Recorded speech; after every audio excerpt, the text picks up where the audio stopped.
क्रोध हमेशा बुरा करवाता है। ये कहानी आपको कुछ सिखाएगी।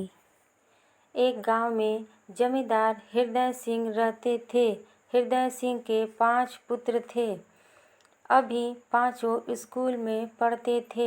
सबसे बड़ा पुत्र विराट 10वीं कक्षा में था और सबसे छोटा पुत्र श्रेष्ठ दूसरी कक्षा में था।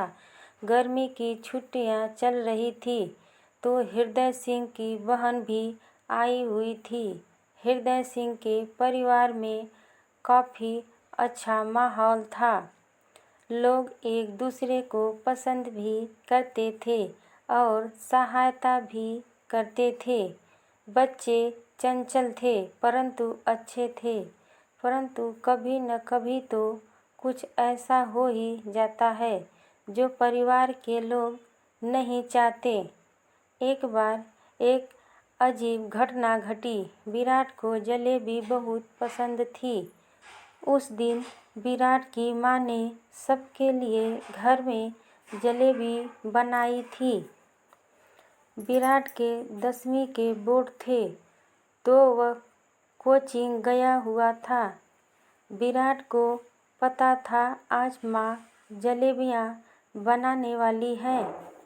जैसे ही विराट कोचिंग से वापस आता है वह सीधा रसोई घर पहुंच जाता है। रसोई घर में वह जलेबियाँ ढूंढता है परंतु यह क्या उसे जलेबियाँ नहीं मिलती। फिर वह फ्रिज में देखता है वहाँ भी जलेबियाँ नहीं होती। वह जल्दी जल्दी अपनी माँ के पास जाता है और उनसे पूछता है, माँ आज तुमने जलेबियाँ बनाई थी ना। तो उसकी माँ उससे कहती है, हाँ बेटा तुम्हारी जलेबियाँ रसोई घर में ही ढक कर रखी हुई है। विराट को नहीं मिल पाई जलेबी। विराट को लगता है कहीं मुझसे ढूंढने में गलती तो नहीं हो गई। यह सोच वह फिर से रसोई घर में जाता है परंतु उसे फिर भी जलेबियाँ नहीं मिलती। दुखी हो वह कहता है, माँ मैंने ढूंढ ली मुझे नहीं मिली। आप ही चल कर दो मुझे। तब उसकी माँ उसके साथ रसोई घर में जाती है परंतु यह क्या जलेबियाँ तो खत्म हो चुकी है। यह देख माँ हैरान हो जाती है। माँ ने बच्चों से पूछना शुरू किया, जलेबियाँ किसने खाई। तब जाकर पता चला विराट के छोटे भाई ने जलेबियाँ खा ली है। विराट को आया गुस्सा। माँ ने आकर विराट से कहा, बेटा तेरे भाइयों ने जलेबियाँ खा ली। मैं तेरे लिए शाम को बना दूंगी। परंतु विराट का ध्यान केवल इस बात पर केंद्रित था कि उसके भाइयों ने उसकी जलेबियाँ खा ली। विराट इतना क्रोधित हो गया कि उसने गुस्से में रसोई घर में रखा पानी का घड़ा गिराकर तोड़ दिया। यह देख उसकी माँ उसे थप्पड़ मारने ही वाली थी कि उसके पिता ने माँ का हाथ पकड़ा और बरामदे की तरफ ले गए। फिर वहाँ से आवाज़ लगाई, कोई माँ के लिए एक गिलास पानी ले आओ। अब तक विराट को एहसास हो चुका था कि उससे अनर्थ हो गया है। कोई उससे बात भी नहीं कर रहा था। वह रसोई घर में गिरे मटके के पास ही खड़ा था। उसके घर काम करने वाली महिला दीदी जी और बुआ मिलकर टूटे घड़े और बिखरे पानी की सफाई कर रहे थे। तभी बुआ विराट से कहती है, बेटा सोफे पर बैठ जाओ, ध्यान से जाना सुबकता हुआ विराट सोफे पर जा बैठता है। फिर कुछ देर के बाद विराट के पापा आकर विराट के बगल में बैठ गए। विराट को लग रहा था कि पापा अब मारेंगे, परंतु पापा ने उसे नहीं मारा। विराट को हुई ग्लानि यह देख उसे और भी ग्लानि महसूस होने लगी। विराट अपने आप ही बड़बड़ाने लगा, मैंने सुबह से जलेबी खाने का इंतजार कर रहा था।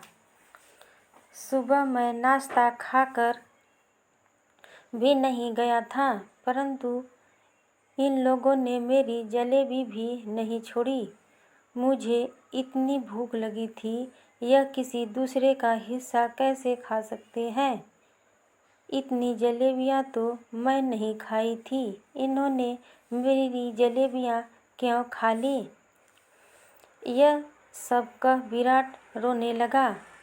उसके पापा ने उसे गले लगा लिया और कहा, अब तो हो गया सो हो गया, इतना क्रोध अच्छी बात नहीं है बेटा।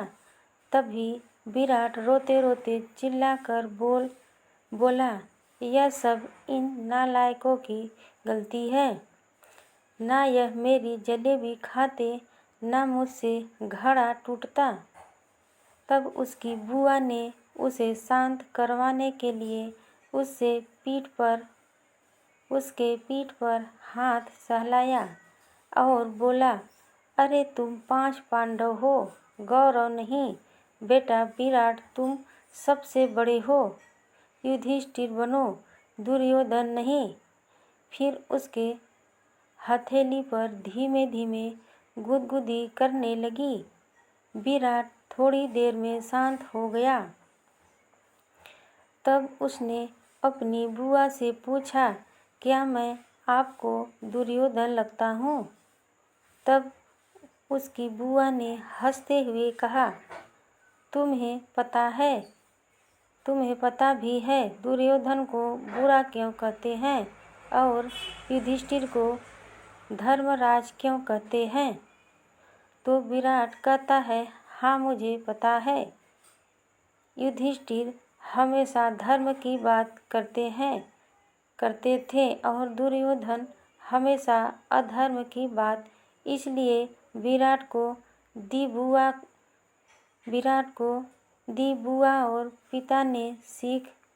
बुआ ने मुस्कुराकर विराट के पीठ को ठोकते हुए बोला, हाँ यहाँ तक तो तुम सही समझ रहे हो, पर क्या तुम्हें पता है युधिष्ठिर हमेशा धर्म और दुर्योधन हमेशा अधर्म की बात क्यों करते थे। विराट ने पूछा, क्यों। तब बुआ ने बताया, क्योंकि दुर्योधन पर सदैव क्रोध सवार रहता था। वहीं धर्मराज युधिष्ठिर क्रोध को जीत चुके थे। तब विराट के पापा कहते हैं, बेटा क्रोध आपसे सदैव गलत कार्य करवाएगा।